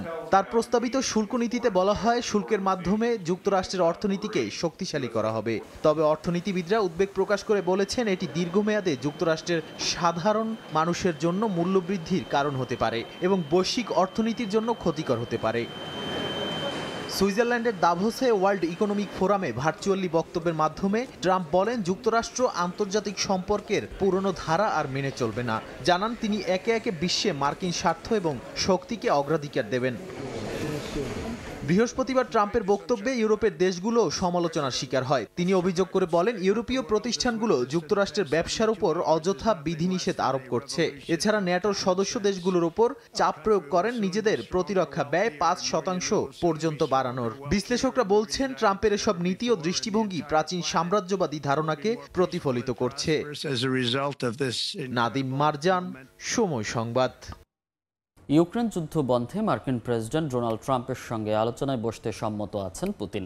গণমাধ্যমে দেয়া এক সাক্ষাৎকারে বিষয়টি জানিয়েছেন তিনি। এ সময় তিনি দাবি করেন 2020 সালের মার্কিন প্রেসিডেন্ট নির্বাচনে জালিয়াতির মাধ্যমে ট্রাম্পকে না হারানো হলে ইউক্রেন রাশিয়া সংকট সৃষ্টি হতো না। এদিকে যুদ্ধের ময়দানে পাল্টাপাল্টি হামলা চালিয়ে যাচ্ছে রাশিয়া ইউক্রেন। এতে 3 জন নিহত ও বেশ কয়েকজন আহত হয়েছেন। ইউক্রেনের পূর্ব ও মধ্যাঞ্চলে ব্যাপক হামলা চালিয়েছে রুশ সেনারা। এতে হতাহত হয়েছেন বেশ কয়েকজন। অভিযান চালিয়ে দোনেস্কের আরও একটি বসতি দখলে নেয়ার দাবি করেছে পুতিন বাহিনী। একই দিন মস্কো সহ রাশিয়ার বিভিন্ন অঞ্চল লক্ষ্য করে পাল্টা ব্যাপক ড্রোন হামলা চালায় ইউক্রেন।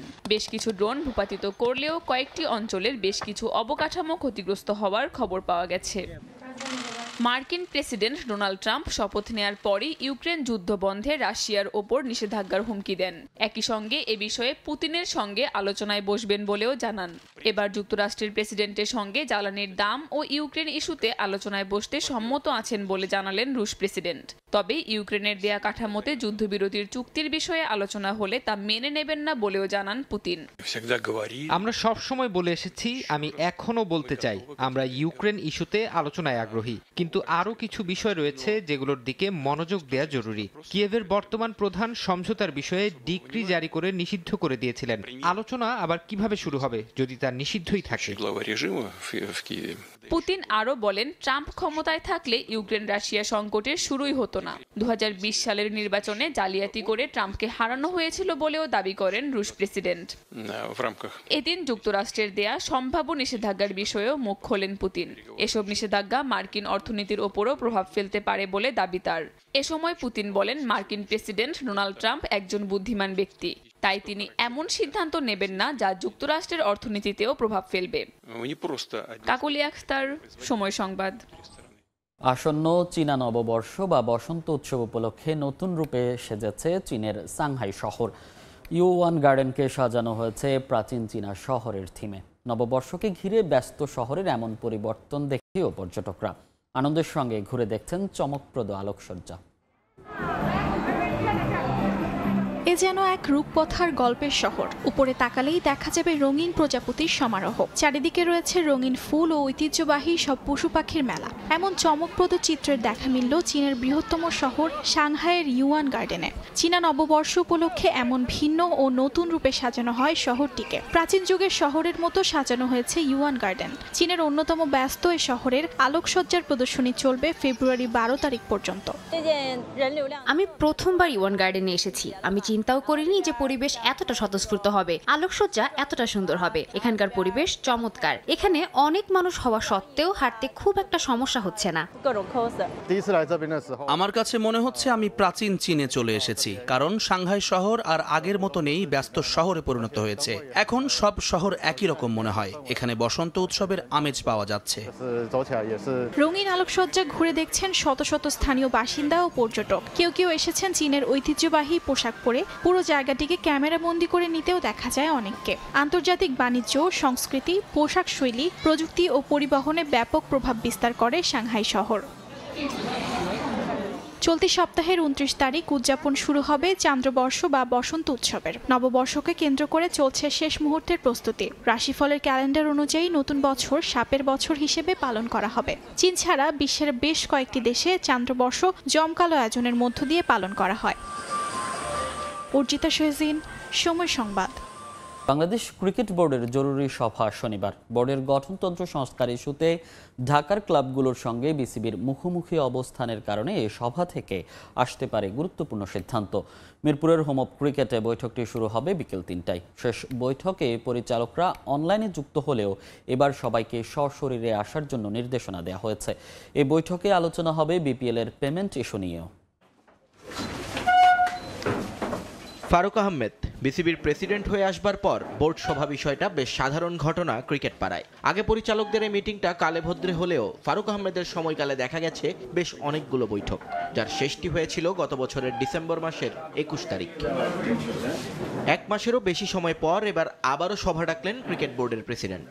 শেষ সভাটি অনলাইন হলেও এবারে সবাইকে সশরীরে আসার নির্দেশনা দেওয়া হয়েছে বোর্ড থেকে। বিপিএল চলাকালীন এবারের এই সভাটি নানা কারণে গুরুত্বপূর্ণ বাংলাদেশের ক্রিকেটে, যা অনেকটা বাধ্য হয়ে ডাকতে হলো ফারুক আহমেদকে। বোর্ড মিটিংয়ে এবারের আলোচনায় থাকবে কয়েকটি বিষয়, যার মধ্যে সবচেয়ে গুরুত্বপূর্ণ ঢাকার ক্লাব ক্রিকেটের আলটিমেটাম, সাম্প্রতিক সময়ে যা ক্রিকেট ফ্র্যাটার্নিটির সবচেয়ে আলোচিত বিষয়। অন্তর্বর্তী সরকার আসার পর থেকেই কথা ছিল বদলানো হবে বিসিবির গঠনতন্ত্র। সে ধারাবাহিকতাতেই একটা কমিটি করা হয় বোর্ড থেকে, যার দায়িত্ব বর্তায় বিসিবির নতুন পরিচালক নাজমুল আবেদিন ফাহিমের উপর। তার সঙ্গে আছেন আরও 4 জন, যদিও তারা কেউই ক্রিকেটের মানুষ নন। কিন্তু সেই কমিটির বিভিন্ন প্রস্তাবনার খসড়া ফাঁস হয়ে যায় বিভিন্ন গণমাধ্যমে। শুরু হয় সমালোচনা। প্রস্তাবনাগুলো নিয়ে বেঁকে বসে ঢাকার ক্লাবগুলো। সিসিডিএম এর 78টি ক্লাব জড়ো হয় এক ছাতার নিচে। জানিয়ে দেওয়া হয় ক্লাবগুলোর কাউন্সিলর কমানোর প্রস্তাব পুনর্বিবেচনা না হলে বন্ধ থাকবে প্রথম বিভাগ, হবে না প্রিমিয়ার লিগও। ফেসে যান ক্রিকেটাররা। এরপর ক্লাব প্রতিনিধিদের সঙ্গে ক্রিকেটাররাও দেখা করেন বিসিবি প্রেসিডেন্টের সাথে। ফারুক আহমেদ কথা দেন, বিসিবির বৈঠক থেকেই নেওয়া হবে চূড়ান্ত সিদ্ধান্ত। ক্লাবগুলোর দাবি পদত্যাগ করতে হবে সংস্কার কমিটির প্রধান নাজমুল আবেদিন ফাহিমকে, বাতিল করতে হবে সেই কমিটিও। এই বিষয়ে বিস্তারিত আলোচনা হওয়ার কথা আছে এই মিটিংয়ে। যদিও এই বৈঠকে থাকবেন না ফাহিম। অনূর্ধ্ব-19 নারী বিশ্বকাপ দলের সঙ্গে মালয়েশিয়াতে অবস্থান করছেন তিনি। বিসিবি প্রেসিডেন্টের সঙ্গে নাজমুল আবেদিন ফাহিমের বর্তমান সম্পর্কের অবনতির খবর জানা আছে সবারই। গুঞ্জন আছে ক্লাবের দাবির ধোয়া তুলে ফাহিমকে সরিয়ে সংস্কার কমিটির পরিবর্তন আনবেন ফারুক আহমেদ। এবারের বৈঠকের আলোচ্যসূচিতে থাকা আরও একটি ইস্যুও এখন হট টপিক, বিপিএল এর পারিশ্রমিক। ফ্র্যাঞ্চাইজিগুলো থেকে এখনও প্রতিশ্রুত গ্যারান্টি মানি পায়নি বিসিবি। ক্রিকেটারদের বেতন ভাতা দিতেও গড়িমসি করছে কয়েকটি ফ্র্যাঞ্চাইজি। ইতিমধ্যে রাজশাহীর পরিস্থিতি নিয়ে বিব্রত হতে হয়েছে বোর্ডকে। চট্টগ্রামও একই কাজ করেছেন একজন বিদেশি এবং একজন দেশি ক্রিকেটারের সঙ্গে। এই অবস্থায় এই ফ্র্যাঞ্চাইজিদের নিয়ে কঠিন সিদ্ধান্ত নেওয়া হবে বলে নিশ্চিত করেছে বিসিবি সূত্র। আলোচনা হবে বিসিবির বহুল চর্চিত স্ট্যান্ডিং কমিটি এবং ক্রিকেটারদের কেন্দ্রীয় চুক্তির বিষয়েও। নিয়ন মুহাইমেন, সময় সংবাদ। পারিশ্রমিক ইস্যুতে আবারও আলোচনায় Bangladesh premier league cricket BPL. ফ্র্যাঞ্চাইজিটিও পুরনো চিটাগং কিংস। লঙ্কান বিনুরা ফার্নান্দোর পর এবার বাংলাদেশ জাতীয় দলের ক্রিকেটার পারভেজ হোসেন ইমনের সঙ্গে পারিশ্রমিক ইস্যুতে কথা দিয়ে কথা রাখেনি চিটাগং। জানা গেছে প্রতিশ্রুত 1 টাকাও এখনও পাননি ইমন। এই তো কদিন আগের কথা, বিপিএলে পারিশ্রমিক ইস্যুতে তোলপাড় তখন দুর্বার রাজশাহী ফ্র্যাঞ্চাইজি। ক্রিকেটাররা অনুশীলন বয়কট করলেন, বিসিবি প্রেসিডেন্ট জরুরি ভিত্তিতে ঢাকা থেকে চট্টগ্রাম উড়ে গেলেন, আরও কত নাটক। এর মাঝেই হঠাৎ করে খবর এলো একই কাণ্ড ঘটিয়েছে আরও একটি franchise, Chittagong kings. Lankan cricketer Binura Fernando টাকা না পেয়ে মাঠেই আসেননি দলের সঙ্গে, যদিও সে সময় বিষয়টিকে গুজব বলে উড়িয়ে দিয়েছিল ফ্র্যাঞ্চাইজি কর্তৃপক্ষ। কিন্তু ক্রিকেটার নিজে নিশ্চিত করেছিলেন গণমাধ্যমে সংবাদ প্রকাশের পর তার টাকা পরিশোধ করে ফ্র্যাঞ্চাইজি। এবার সেই একই চিটাগংকে নিয়ে এসেছে পারিশ্রমিক হেরফেরের নতুন খবর, যা আরো ভয়ানক বাংলাদেশের ক্রিকেট বাস্তবতায়। লাল সবুজের জাতীয় দলের সদস্য, চ্যাম্পিয়ন্স ট্রফিতে বাংলাদেশ কন্টিনজেন্টের অংশ, যুব বিশ্বকাপ জয়ী বাংলাদেশ দলের ওপেনার পারভেজ হোসেন ইমন এখনো কোনো টাকা পায়নি ফ্র্যাঞ্চাইজির কাছ থেকে। বিপিএল এর আইন মোতাবেক এতদিনে বি ক্যাটাগরির ক্রিকেটার হিসেবে 40 লাখ টাকার 20 লাখ টাকা ঢুকে যাওয়ার কথা ইমনের অ্যাকাউন্টে, কিন্তু সূত্রের খবর 1 টাকাও পাননি পারভেজ ইমন। টাকা না পাওয়ার কথা ইমন জানিয়েছে বিসিবির সংশ্লিষ্ট ম্যানেজমেন্টকে, সেখান থেকে সমস্যার সমাধানের আশ্বাসও দেওয়া হয়েছে তাকে। বিষয়টি নিয়ে ফ্র্যাঞ্চাইজি কর্তৃপক্ষের সঙ্গে যোগাযোগ করা হলেও কোনো সদুত্তর দিতে পারেননি তারা। পরে আনুষ্ঠানিক বক্তব্য দেওয়ার কথা বললেও কোনো জবাব পাওয়া যায়নি চিটাগং কিংসের পক্ষ থেকে। পারভেজ হোসেন ইমন চলতি আসরে এখন পর্যন্ত 60টি ম্যাচ খেলেছেন চিটাগং কিংসের হয়ে। শেষ ম্যাচটি খেলেছিলেন 19 জানুয়ারি ফরচুন বরিশালের বিপক্ষে। নিয়ন মোহাইমিন, সময় সংবাদ। সিলেট চট্টগ্রাম ঘুরে বিপিএল এবার হোম অফ ক্রিকেটে। রোববার থেকে আবারও শুরু হবে ঢাকা পর্বের ম্যাচ। চট্টগ্রাম পর্ব শেষ করে এদিন ঢাকায় ফিরেছে রংপুর, সিলেট, চিটাগং, রাজশাহী ও খুলনা টাইগার্স। একদিন আগে ফিরেছে ঢাকা ক্যাপিটালস। আর ট্রফি ট্যুরে অংশ নিতে বরিশাল গিয়েছে তামিম ইকবালের দলের সদস্যরা। চোখে চশমা, মুখে হাসি, রংপুর অধিনায়ককে দেখলেই বোঝা যায় কতটা ফুরফুরে মেজাজে আছেন তিনি। থাকবেনই বা না কেন, এবারের বিপিএলে এখন পর্যন্ত সবচেয়ে সফল ক্যাপ্টেন তো সোহানি। যদিও শেষ ম্যাচে দুর্বার রাজশাহীর কাছে হেরেছে তারা, তবে বিপিএল এর শেষ পর্বে ঝলক দেখাতে রংপুর রাইডার্স এখন ঢাকায়। দেখতে দেখতে বিপিএল একেবারে শেষের দিকে। সিলেট চট্টগ্রাম ঘুরে বিপিএল আবারও ফিরেছে হোম অফ ক্রিকেটে। এদিন একে একে ঢাকায় এসেছে ফ্র্যাঞ্চাইজিগুলো। সবার প্রথমে বিমানবন্দরে দেখা মিলেছে টেবিল টপার রংপুর রাইডার্সকে। কোচ, ম্যানেজমেন্ট সহ পুরো দলটাই দেখা গেছে উজ্জীবিত। গতির ঝড় তোলা নাহিদ রানাকেও দেখা গেছে উৎফুল্ল। বেশ ভালো ছন্দে আছেন তিনি। সব ম্যাচ মিলিয়ে নিয়েছেন 10 উইকেট। খুলনা টাইগার্স অধিনায়ক মেহেদী হাসান মিরাজের মুখেও ছিল হাসি। চট্টগ্রাম পর্বের শেষ ম্যাচে সিলেটকে হারিয়ে শীর্ষ 4-এ জায়গা করে নিয়েছে দলটা। যদিও এখনও আছে শঙ্কা, বাকি আছে এখনও 3 ম্যাচ। প্লে অফের জায়গাটা পাকা রাখতে সবকটি ম্যাচই জিততে চাইবে তারা। এবারের আসলে সবচেয়ে বিতর্কিত দল দুর্বার রাজশাহী। ক্রিকেটারদের পেমেন্ট ইস্যু থেকে শুরু করে তাদের নানা বিষয়ই জন্ম দিয়েছে আলোচনার। প্রশ্নবিদ্ধ করেছে বিপিএলকেও। তাই ঢাকা পর্বে তাদের উপর কড়া নজরদারি রাখবে বিসিবি। ঘরের মাঠের পর্ব শেষ করে চিটাগং কিংসও ফিরেছে ঢাকায়। হোম অফ ক্রিকেটে গ্রুপ পর্বের বাকি 2 ম্যাচ খেলবে তারা। প্লে অফে খেলার স্বপ্নটা এখনও তরতাজা, তবে ঝুঁকি এড়াতে বাকি 2 ম্যাচই জয়ের দিকে চোখ থাকতে হবে চট্টরার দলটার। প্লে অফের স্বপ্ন একরকম শেষই বলা যায় সিলেট স্ট্রাইকার্সের। আছে টেবিলের একদম তলানিতে। ঢাকা পর্বে খেলবে শুধুই নিয়ম রক্ষার 2টি ম্যাচ। এদিকে চট্টগ্রাম পর্ব শেষ করে একদিন আগেই রাজধানীতে ফিরেছে ঢাকা ক্যাপিটালস। ফরচুন বরিশাল চলে গেছে তাদের ডেরায়। ট্রফি ট্যুরে বরিশালের ফ্যানদের সঙ্গে আগেরবারের শিরোপাটাও উদযাপন করতে ক্রিকেটাররাও যোগ দিয়েছেন এই অনুষ্ঠানে। রোববার থেকে শুরু হবে ঢাকা পর্ব। দিনের ম্যাচে বরিশালের বিপক্ষে লড়বে সিলেট, আর রাতের ম্যাচে রংপুরের প্রতিপক্ষ রাজশাহী। তামিম হোসেন, সময় সংবাদ, ঢাকা। বিপিএল এর চট্টগ্রাম পর্ব শেষে জমে উঠেছে প্লে অফের লড়াই। রংপুর বাদে বাকি শীর্ষ 4-এ জায়গা পেতে লড়বে 6 দল। সবচেয়ে এগিয়ে ফরচুন বরিশাল আর চিটাগং কিংস। তলানিতে থাকলেও সুযোগ আছে ঢাকা, সিলেটের। এদিকে মানহীন বিদেশিদের ভিড়ে ব্যাটে বলে এগিয়ে স্থানীয় ক্রিকেটাররা। যদিও বন্দরনগরীতে মাঠের চেয়ে আলোচনায় বেশি ছিল খেলোয়াড়দের পারিশ্রমিক ইস্যু। বন্দরনগরীতে বরাবরই মাঠের ক্রিকেট হিট ধারাবাহিকতা ছিল এবারও। সাগরিকায় ব্যাটে বলে মারকাটারি টি-20 আমেজ। 8 দিনে 12 ম্যাচ, যাতে 6 ইনিংসেই রান 190+। থেমেছে রংপুর রাইডার্সের জয়রথ। পয়েন্ট টেবিলের হিসেব নিকেশও জমিয়ে দিয়েছে বন্দরনগরী চট্টগ্রাম। শীর্ষে থাকা রংপুর নিশ্চিত করেছে প্লে অফ। বাকি 3 ম্যাচের একটাই জিতলে নিশ্চিত হবে টপ 2, অর্থাৎ আর একটি জয় পেলেই কোয়ালিফায়ার খেলবে সোহানের দল। সেক্ষেত্রে প্রথমটায় হারলেও থাকবে দ্বিতীয় কোয়ালিফায়ারের সুযোগ। 2-এ থাকা বরিশালের জন্য এখনো নিশ্চিত নয় প্লে অফের জায়গা। তবে সবচেয়ে কম ম্যাচ খেলা তামিম ইকবালদের দরকার বাকি 4 ম্যাচে মাত্র 1 জয়। টপ 4-এর সমীকরণে 3 নম্বরে থাকা চিটাগং কিংসের সুযোগ সবচেয়ে বেশি। 2 জয়ে মোহাম্মদ মিথুনের নিশ্চিত প্লে অফ, 1 জয়েও থাকবে সুযোগ। তবে সেক্ষেত্রে দেখতে হবে বাকিদের হিসেব নিকেশ। চিটাগংয়ের পরের 3 ম্যাচ রংপুর, সিলেট আর বরিশালের বিপক্ষে। শেষ দিনে রাজশাহী আর খুলনার জয় বিপদে ফেলে দিয়েছে ঢাকাকে। ওই 2 দলই যেন পরের 3 ম্যাচ হারে এমনটাই প্রত্যাশা করবে সাকিব খানের দল। তবে প্রতিপক্ষ হারলেই হবে না, শেষ 2 ম্যাচের 2টিতেই জিততে হবে লিটন মোস্তাফিজদের। কাগজে কলমে টিকে আছে সিলেট স্ট্রাইকার্সও। মানহীন বিদেশিদের ভিড়ে ব্যাটে বলে আধিপত্য লোকাল ক্রিকেটারদের। রানের হিসেবে টপ 5-এ 4 জনই বাংলাদেশি। উঠতে থাকা তামিম আছেন শীর্ষে, তালিকার একমাত্র বিদেশি চিটাগং কিংসের গ্রাহাম ক্লার্ক। বোলিংয়ের শীর্ষ 5-এর 3 জন বাংলাদেশি। ঢাকা সিলেটের পর চট্টগ্রাম পর্ব শেষেও top wicket taker Dhaka express. Ball হাতে ধারাবাহিকতা দেখাচ্ছেন আবু হায়দার রনিও। যদিও ব্যাট বলের হিসেব ছাপিয়ে বন্দর নগরীতে আলোচনায় ছিল প্লেয়ার্স পেমেন্ট। ফ্র্যাঞ্চাইজিদের অপেশাদারিত্বে ঘটেছে অনুশীলন বয়কটের মতো ন্যাক্কারজনক ঘটনা। প্রতিশ্রুতি দিয়েও পাওনা অর্থ পরিশোধ না করায় মাঠে যাননি চিটাগং কিংসের লঙ্কান রিক্রুট বিনুরা ফার্নান্দো। অভিযোগ উঠেছে ফিক্সিংয়ের। 2 দিনের বিরতি শেষে ঢাকা পর্বে তাই শেষটা রাঙাতে চাইবে বিপিএল এর এবারের আসর। মাঠের বাইরের মতো মাঠের ক্রিকেটও পরিচ্ছন্ন হোক, এমনটাই প্রত্যাশা ক্রিকেট সংশ্লিষ্টদের। সাব্বির মিথুন, সময় সংবাদ।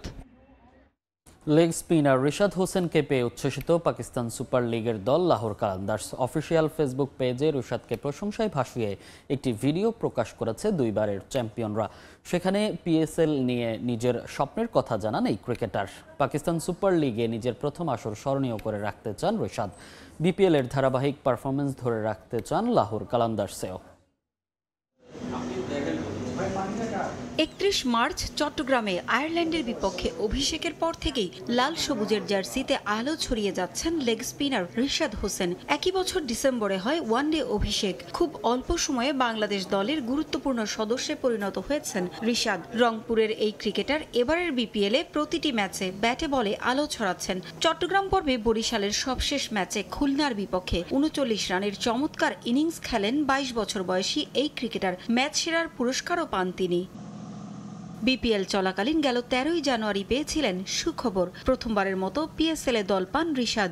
2 বারের চ্যাম্পিয়ন লাহোর কালান্দার্স দলে ভেড়ায় তাকে। সিলভার ক্যাটাগরিতে $25,000 রিশাদকে নেয় লাহোর। বিপিএল এ খেলার সুবাদে দলটির অধিনায়ক শাহিন শাহ আফ্রিদির সঙ্গে আগে থেকেই জানাশোনা। রিশাদের দল পাওয়াতেও বড় ভূমিকা রেখেছিলেন আফ্রিদি। এবার রংপুরের এই ক্রিকেটারকে প্রশংসায় ভাসিয়ে নিজেদের অফিসিয়াল ফেসবুক পেজে একটি ভিডিও প্রকাশ করেছে লাহোর। সেখানেই নিজের লক্ষ্যের কথা তুলে ধরেন রিশাদ হোসেন। পিএসএল সিজন 10-এ লাহোর কালান্দার্সের হয়ে যোগ দিতে পেরে আমি অনেক উচ্ছ্বসিত।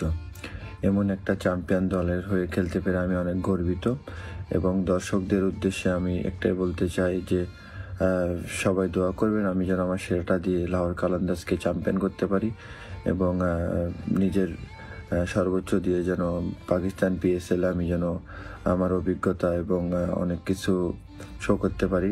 শীঘ্রই দেখা হবে পিএসএল এ ইনশাআল্লাহ। এর আগে বিগ ব্যাশের সুযোগ পেয়েও যাওয়া হয়নি। পিএসএল এ নিজের অভিষেক স্মরণীয় করে রাখতে চান রিশাদ হোসেন। জাতীয় দলের হয়ে ওয়ানডেতে 7 ম্যাচে রিশাদের উইকেট 5টি। 20 টি20 ম্যাচে 38টি উইকেট নিয়েছেন রিশাদ। পারভিন আক্তার, সময় সংবাদ। চ্যাম্পিয়ন্স ট্রফি শুরু হতে বাকি নেই 1 মাসও, তবে এখনও প্রস্তুত হয়নি আসরের ভেন্যু। নির্ধারিত সময়ের মধ্যে স্টেডিয়ামের সংস্কার কাজ শেষ না হওয়ায় আবারও সমালোচনার মুখে পাকিস্তান ক্রিকেট বোর্ড। তবে কবে নাগাদ স্টেডিয়াম প্রস্তুত হবে তা নিয়েও নেই সুনির্দিষ্ট কোনো তথ্য। এতে টুর্নামেন্ট শুরুর আগেও বাড়তি চাপে থাকবে পিসিবি। এক চ্যাম্পিয়ন্স ট্রফি নিয়ে কম জল ঘোলা হয়নি। আইসিসির কোনো ইভেন্ট শুরুর আগে এত সমালোচনা মনে হয় খুব কমই দেখা যায়। এবার চ্যাম্পিয়ন্স ট্রফির ভেন্যু সঠিক সময়ে পাওয়া নিয়ে দেখা দিয়েছে শঙ্কা।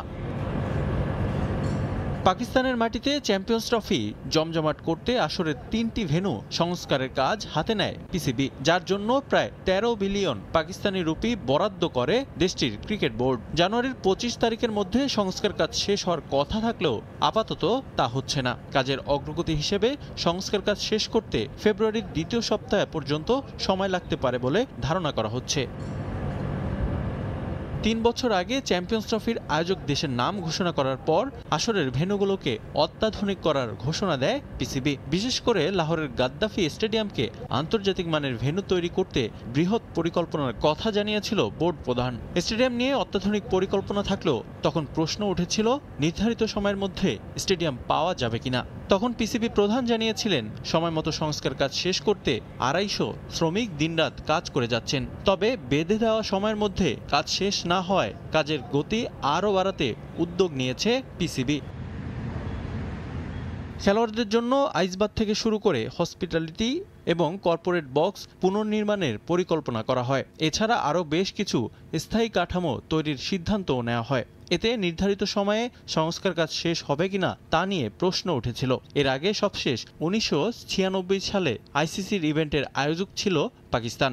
তখন গাদ্দাফি স্টেডিয়ামকে মুঘলীয় অবকাঠামোতে সাজানো হয়। এবার পাকিস্তান আইসিসির ইভেন্ট সামনে রেখে সর্বোচ্চ মান বাড়াতে চায় পিসিবি। আপাতত একটি ডিজিটাল স্কোরবোর্ড বসানো শেষে দ্বিতীয়টির কাজ চলছে। এছাড়া 6টি ফ্লাড লাইটের পরিবর্তনের কাজও প্রায় শেষ। সব কাজ শেষ করতে আরও 10 দিন লাগতে পারে বলে জানা গেছে।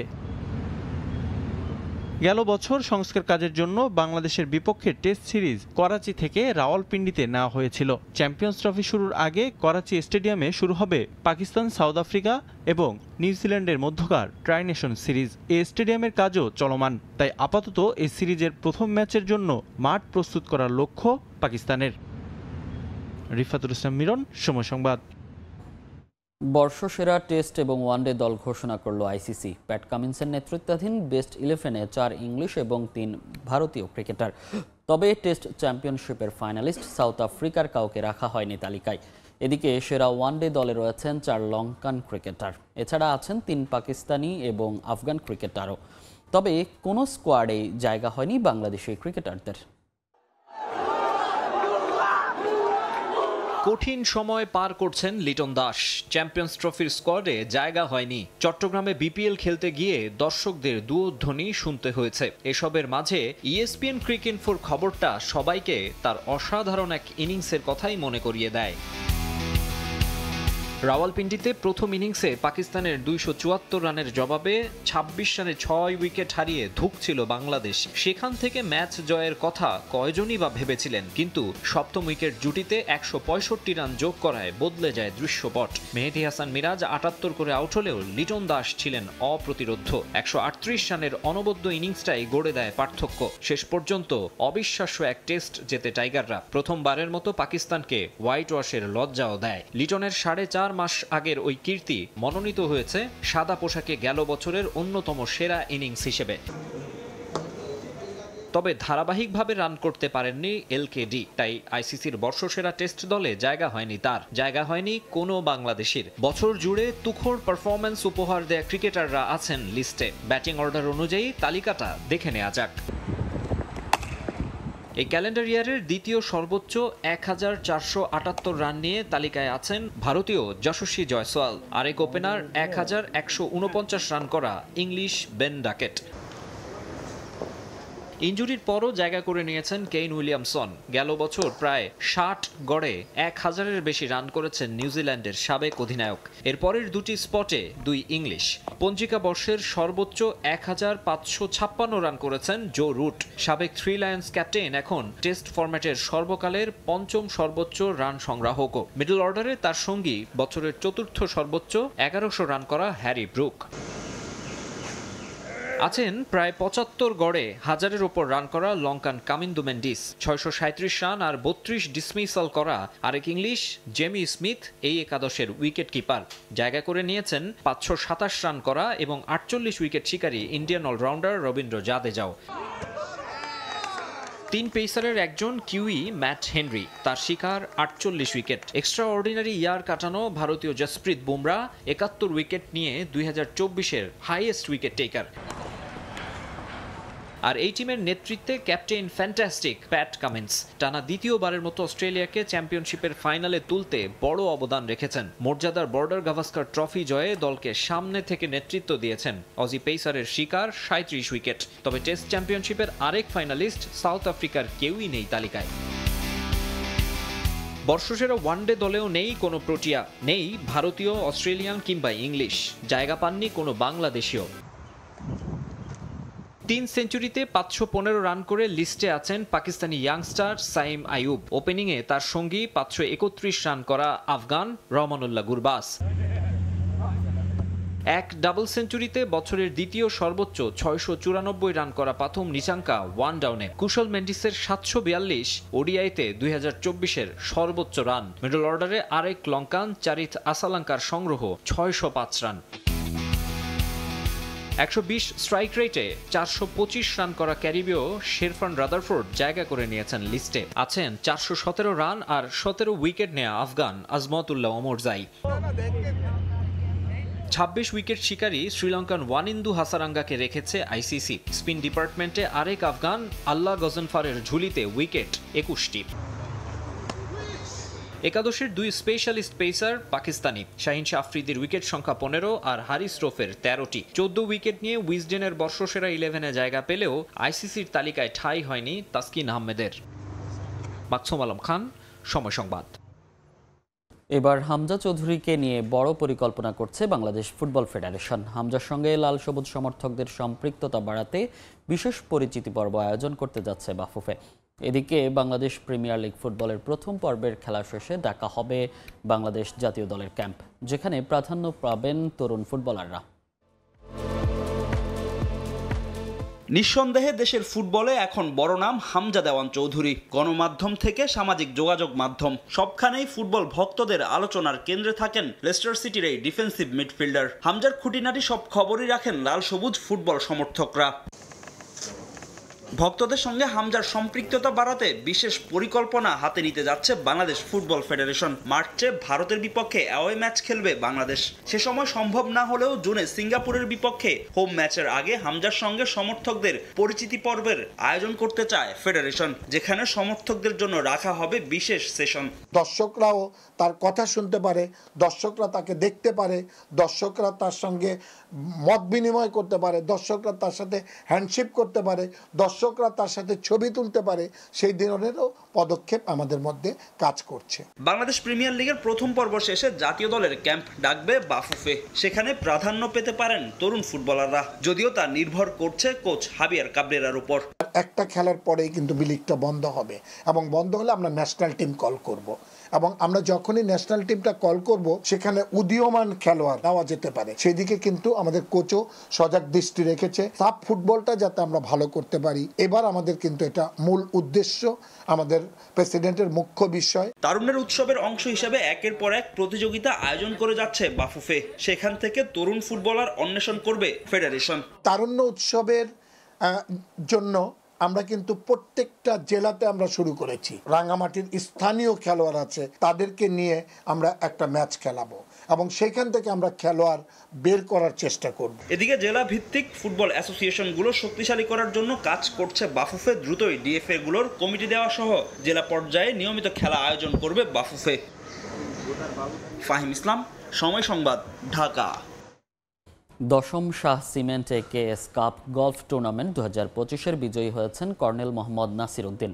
রানার আপ মারুফ মহসিন ও লেডি সি উইনার হয়েছেন মায়াং হিকিম। শুক্রবার রাতে রাজধানীর কুর্মিটোলা গলফ ক্লাবের ব্যাংকোয়েট হলে এই বিজয়ীদের হাতে পুরস্কার তুলে দেন নৌবাহিনী প্রধান অ্যাডমিরাল এম নাজমুল হাসান।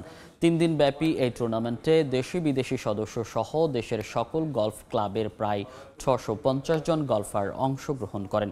এছাড়া কমান্ডেড ন্যাশনাল ডিফেন্স কলেজ ও কুর্মিটোলা গলফ ক্লাবের vice president lieutenant general Mohammad Shahinul Haque, Abul Khair গ্রুপের এক্সিকিউটিভ ডাইরেক্টর বীর মুক্তিযোদ্ধা ব্রিগেডিয়ার জেনারেল শহীদুল্লাহ চৌধুরী সহ গ্রুপের ঊর্ধ্বতন কর্মকর্তারা ও সংশ্লিষ্ট পদস্থ সামরিক ও বেসামরিক কর্মকর্তারা অংশগ্রহণ করেন। এর আগে সকালে কুর্মিটোলা গলফ ক্লাব মাঠে এ টুর্নামেন্টের উদ্বোধন করেন নৌপ্রধান অ্যাডমিরাল নাজমুল হাসান।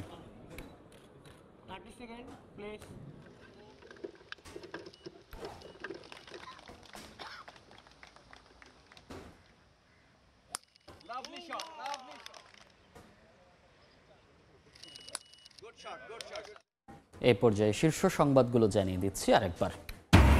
বেগম জিয়ার শারীরিক অবস্থার উন্নতি। লন্ডন ক্লিনিকে 17 দিন চিকিৎসা শেষে তারেক রহমানের বাসায় বিএনপি চেয়ারপারসন। মায়ের সুস্থতায় দোয়া চাইলেন ছেলে। এখানে একটা মৃত্যু ফাঁদ গতকালকে একজন পড়ছে।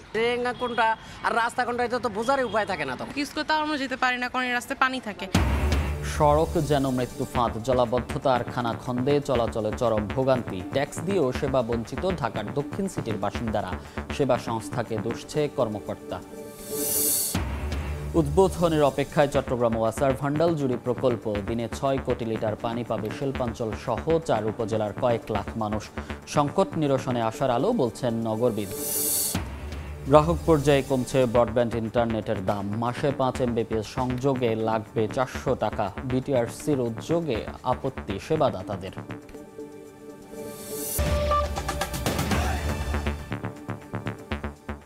এই ছিল ভোরের সময়, সঙ্গে থাকুন সময়ের।